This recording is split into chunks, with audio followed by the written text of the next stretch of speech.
My name is Kara, and I'm 32 years old. 5 years ago, my sister told my parents that I'd dropped out of medical school. She lied. That single lie cost me my entire family, and I only got them back because my sister became my patient in an emergency room at 2:47 a.m. on a Tuesday in March. Before we get into this, I need you to understand something. I'm not here to make you feel better about your own family drama by showing you how it all worked out perfectly. It didn't. Families don't. But the truth has a half-life that nobody talks about. It doesn't decay, and it doesn't matter how long you bury it. Eventually, someone will dig. I was the invisible daughter. Not neglected, not abused, just overlooked in a way that becomes part of your skeletal system. You don't notice it's there until you realize it's the reason you've always stood slightly crooked. My sister Monica was golden. She was golden in the way that children are when their parents project something into them. Ambition, hope, second chances, whatever narrative they needed to feel like they'd made different choices. She was 3 years older, confident in the way that comes from being seen. She had an audience in our parents before she'd done anything remarkable. I was background music. Our parents were both lawyers, the serious, methodical kind who value achievement and propriety in equal measure. They wanted us to be excellent. Monica performed excellence. I was excellent, but nobody was watching. I'd won the state science fair when I was 14. My mother asked me what I was making for dinner that night because she'd forgotten to plan ahead. My father sent me a text, "Proud of you," followed by 6 work emails in the thread. Monica didn't place in the science fair. She was our parents' translator at a client dinner instead, playing the part of the confident daughter who could move between languages and social worlds. She got a diamond bracelet and her picture in the firm's Christmas card. The bracelet was later stolen from her car, but the photograph stayed on my parents' shelf for 3 years. I learned to be small, not because I was forced to, but because it required less energy than fighting for light that wasn't being offered. I got my grades. I did my debate team. I learned to make myself useful in quiet ways. I organized their files. I set their appointments. I became the person who remembered their coffee orders even when they forgot mine. And then I got accepted to medical school. Johns Hopkins, full scholarship. The letter arrived on a Friday in April, and for the first time in my life I felt the possibility of becoming visible. I remember holding that envelope. I remember the weight of it. I remember thinking, this is the moment everything changes. My mother actually cried. Not quietly, she called my father at work and told him before even asking me questions. They wanted to celebrate at dinner, wanted to tell people. For 3 weeks I was the center of something. My sister smiled and said congratulations and didn't show any cracks until the moment she realized I'd stopped deflecting attention back to her. That's when the air shifted. I felt it like a pressure change. I started medical school at Johns Hopkins in the fall of that year. I was 23. I was terrified in a way that doesn't have a comfortable shape, terror mixed with belonging, with finally being in a place where the studying and the focus and the late nights made sense because everyone around me was equally broken and driven. During my first year, I was feeding Monica information the way you feed someone you trust. We'd text late at night. She'd ask about my hardest cases, my clinical rotations, whether I was considering surgery. I told her about the moments when I thought I couldn't do it. I told her about the attending who made me cry in the hospital bathroom. I told her that I'd never felt more certain or more lost. I was sharing vulnerabilities. I didn't realize I was sharing ammunition. By my second year, my parents seemed less interested in my achievements. They'd stopped asking about my grades. My mother stopped forwarding my accomplishments to her friends. It was subtle enough that I could pretend not to notice, but I noticed. I was becoming invisible again just as the stakes were raising. My sister had graduated and moved back to Boston, where our parents had relocated for a firm merger. I'd be calling home less, seeing them less. Medical school was a centrifuge that pulled me away from any external validation I'd ever had. Then, in November of my 3rd year, everything stopped. I was in the middle of a pediatric rotation. I was 26 years old and working 80-hour weeks, and I was finally starting to understand that I was going to make it through. That's when my father called. "I need you to be honest with me," he said. His voice had the surgical precision of a lawyer preparing for a deposition. "Monica told us that you dropped out. She said you've been lying about being in medical school, that you lost your scholarship, that you've been too ashamed to tell us." I didn't understand at first. It took me maybe 4 seconds to process that what he was saying was not a reality. It was a narrative. Someone had rewritten me. That's not true, I said. My voice sounded very far away from myself. Your sister has no reason to lie about this, my father said. Dad, I can send you my course schedule. I can have my program coordinator call you. I can send you anything you need to verify. We don't need verification, Kara. We need honesty. If you're struggling, we can help, but we won't support deception. The genius of what Monica had done was that she'd positioned the truth as the lie. By the time I tried to defend it, I was already in the position of someone who'd been caught. There's no defense that doesn't sound like desperation. I'm not lying, I said. Please just let me prove this to you. I'll send you everything. He didn't respond immediately. Then, we'll wait for the documentation. I sent documentation. I sent everything. I sent my program's website, my course schedule, the contact information for my program coordinator, my recent clinical evaluation, photographs of myself in the hospital cafeteria in scrubs. I sent 14 emails over 5 days. I called 3 times. The first call went to voicemail. The second went to voicemail. By the 4th call, my father's number was blocked. My mother's number wasn't blocked immediately. I got through to her voice. I remember the exact words. We're very disappointed, honey. When you're ready to be truthful, we'll be ready to listen. I sent a handwritten letter. It was returned unopened 3 weeks later with a post-it note in my father's handwriting. We can't accept correspondence we don't believe. I talked to a professor I trusted, Dr. Sarah Chen, my surgical mentor, who'd been teaching me the invisible architecture of trauma, how to enter a body and fix what's broken without destroying what still works. I sat in her office after a 14-hour shift and cried in a way I hadn't since I was 11 years old, when I realized that if I made myself smaller, fewer people would notice that I existed at all. Let me call them, Dr. Chen offered. No, I said, because I understood something in that moment. My family had made a choice. They'd chosen the story they wanted to believe over the person they'd raised. My mother had carried me for 9 months. She had watched me graduate high school with a 4, and she'd decided it was easier to believe I was a liar than to admit that Monica was one. I was 26 years old. I was in debt to the federal government and the country of Denmark, which had partially funded my research. I was standing in the ruins of my family's respect, and the only thing I had left was the work. So I worked.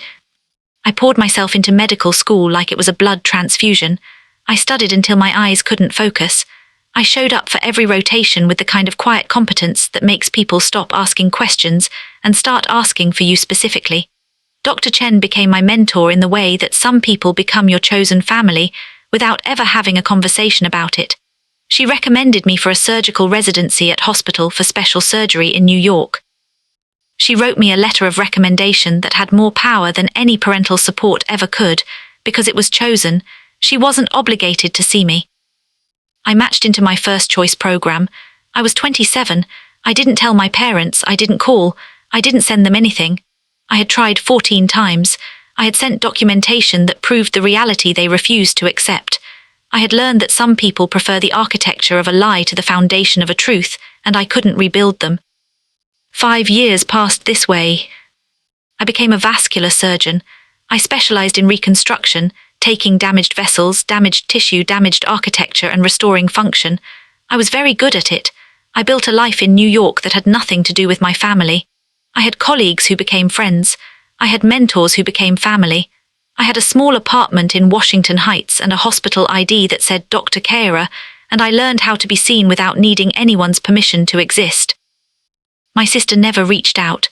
That was the most betraying part, not the initial lie but the silence after. No apology, no explanation, no attempt to correct the record, just absence. My parents sent a Christmas card my first year of residency, addressed to Miss Kara at my old family address. It was forwarded to me with a note from the postal service. They'd sent it to a place I hadn't lived in 7 years. That felt intentional. I saw their family portrait on Facebook once. The 3 of them, my parents and Monica, in front of a ski lodge in Aspen. Monica was wearing that diamond bracelet. Everyone looked happy.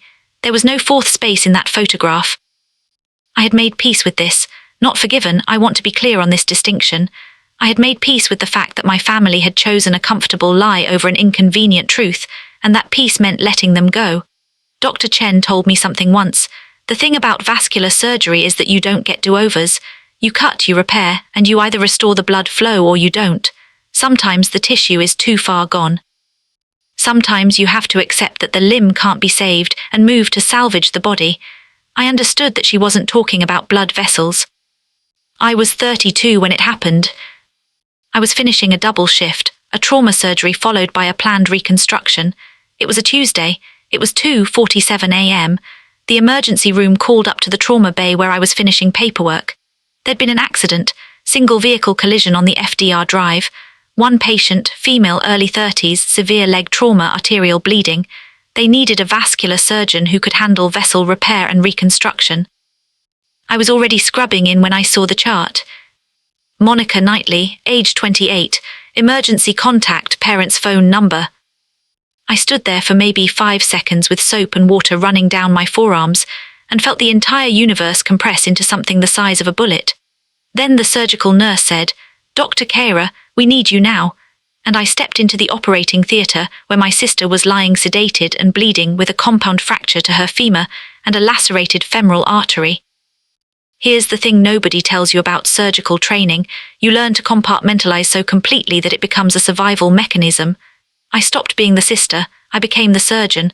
I looked at the imaging. I assessed the damage. The artery had been partially severed. She'd have lost the limb in maybe 20 minutes without intervention. My heart didn't do anything remarkable in that moment.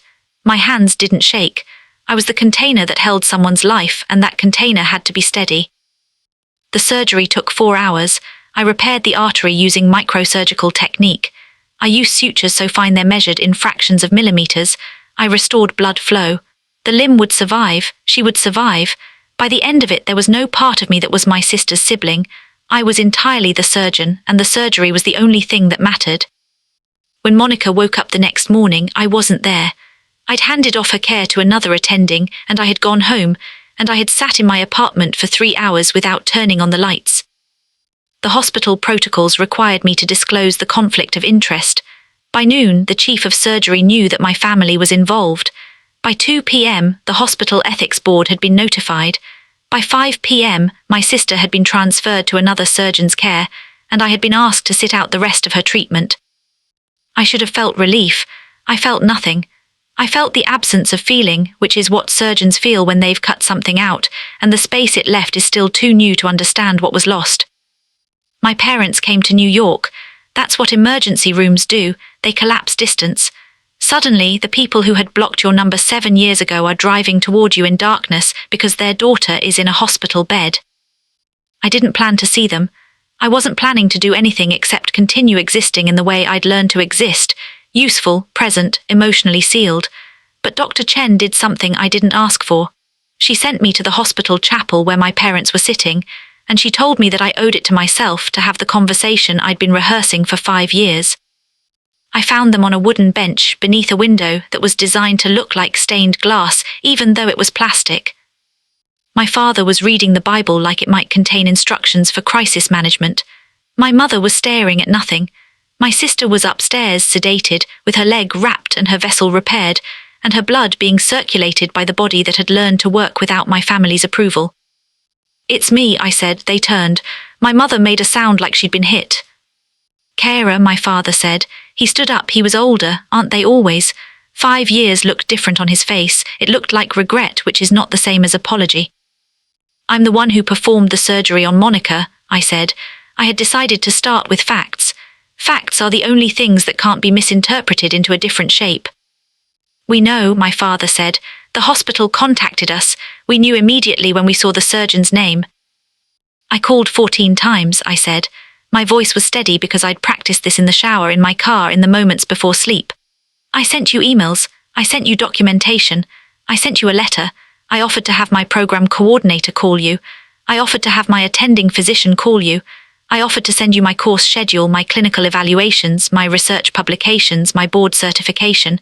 You chose to believe your daughter's lie instead of your other daughter's truth." My mother started crying. "We made a mistake," she said. "We realized it almost immediately, but by then."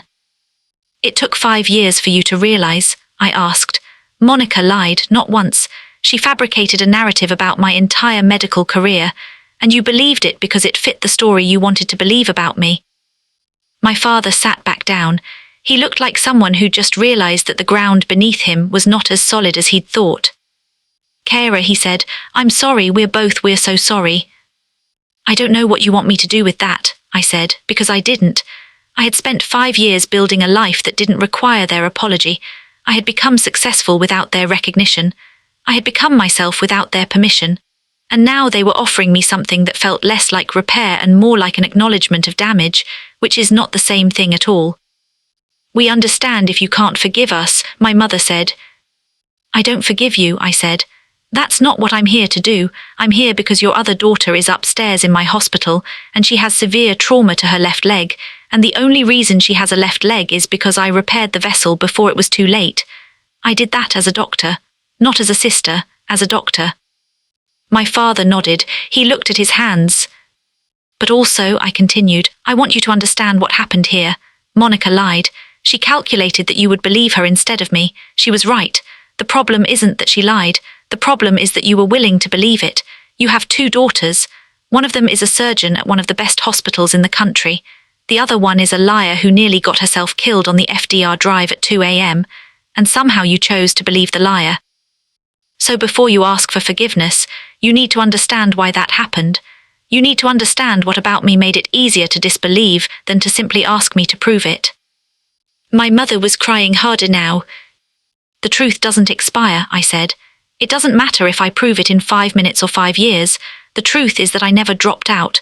The truth is that I became a doctor. The truth is that I saved your daughter's life tonight, and she's still upstairs in a morphine haze not knowing who sewed her leg back together. That's the truth. And you can either accept it now or continue to believe the version of me that Monica invented, but you can't do both." I left them there. I went back to my apartment. I didn't sleep. At 6 a.m. my sister texted me. Her first words back to consciousness weren't about what I'd done. They were, "Mom said you were the surgeon. Are you mad?" I didn't know how to answer that question. I was mad. I was also not mad. I was a surgeon who had performed a repair. I was a sister who had spent 5 years in exile. I was a daughter who had been deemed a liar and chosen to become invisible instead. "You could have died," I texted back. "I know," she responded. Then after a pause, "I'm sorry, by the way, for what I told Mom and Dad." It was the first time she'd acknowledged it in 5 years. It was the smallest possible apology, 4 words, no explanation, no context, but it was something. I called her. She picked up immediately. "Why?" I asked. "Why did you tell them I dropped out?" "Because you got in and I didn't," she said. The honesty of it was almost gentle. "Because I applied to medical school and I didn't get in and you did, and suddenly you were the smart one.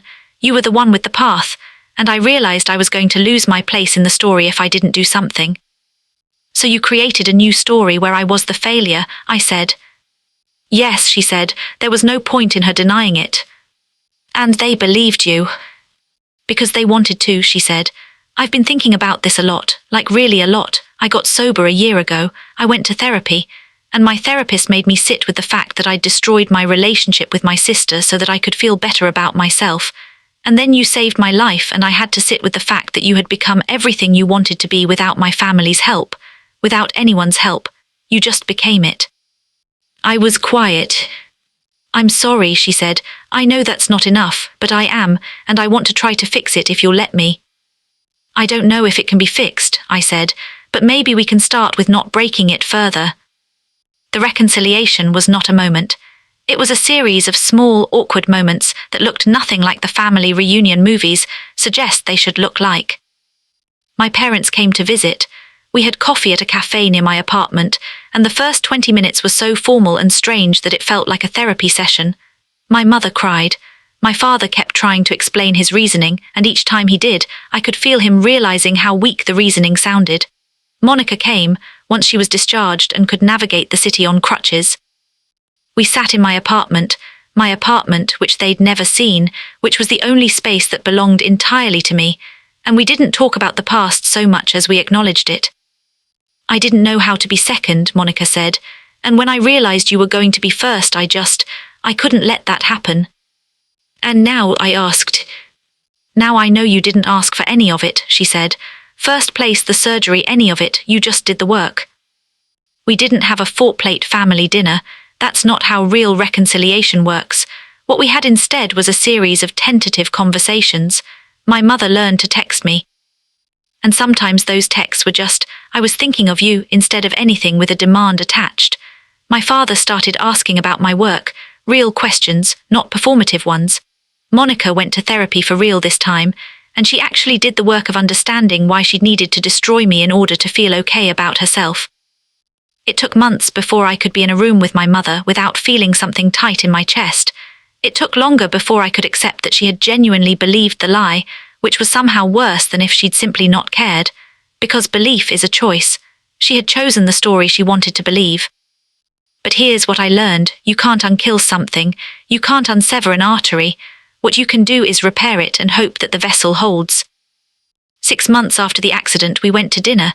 It wasn't a family dinner, it was dinner with my parents and Monica and Dr. Chen, who had become my actual family in the way that only happens when someone sees you clearly. We went to a restaurant near the hospital. We sat at a table that could hold all of us, and nobody tried to rewrite the story. We just sat there, the four of us, and ate, and didn't pretend that 5 years hadn't happened. Monica reached for the salt and caught herself before touching my water glass. My mother didn't mention my job even once. She just asked how I was, and she seemed to mean it. My father brought a photo album of medicine from the 1970s because he'd learned about my specialty, and he wanted to understand the history of what I did. It was imperfect. It was nothing like the version of reconciliation I would have written if I'd still needed my family's forgiveness. But it was real. My name is Keira, and I am finally allowed to be myself in a room with the people who raised me. Not forgiven, I want to be clear on this. I have set boundaries that are thick and clear and non-negotiable. I have made it clear that there are certain conversations that will never happen, certain apologies that can't be unsaid. But I have also accepted that my family is human, and humans are capable of spectacular betrayals and slow repairs. The thing I learned from being cut out and cut off, and then being the surgeon who repaired the cut, is this: the truth doesn't have an expiration date. It doesn't matter how long you bury it. It doesn't matter how many people believe the lie. The truth survives, and eventually it rises to the surface. But more importantly, I learned that I didn't need them to believe the truth in order for it to be true. I became a surgeon without their acknowledgement. I built a life without their support. I became myself in a way that only happens when you stop waiting for someone to finally see you and you just see yourself first. If you're in a situation where your family has rewritten you, or where the people who should know you best have chosen a lie over a truth, I want you to know this. Stop defending yourself. Stop trying to prove it. The energy you spend trying to convince someone who doesn't want to be convinced is energy you could spend becoming the person you know yourself to be. The people who love you will see you. The people who don't will invent a version that makes sense to them. You can't change that, but you can change what you do with the time you have while they're deciding. 4 plates, it's not perfect, but it's real. And real is something you can actually build on.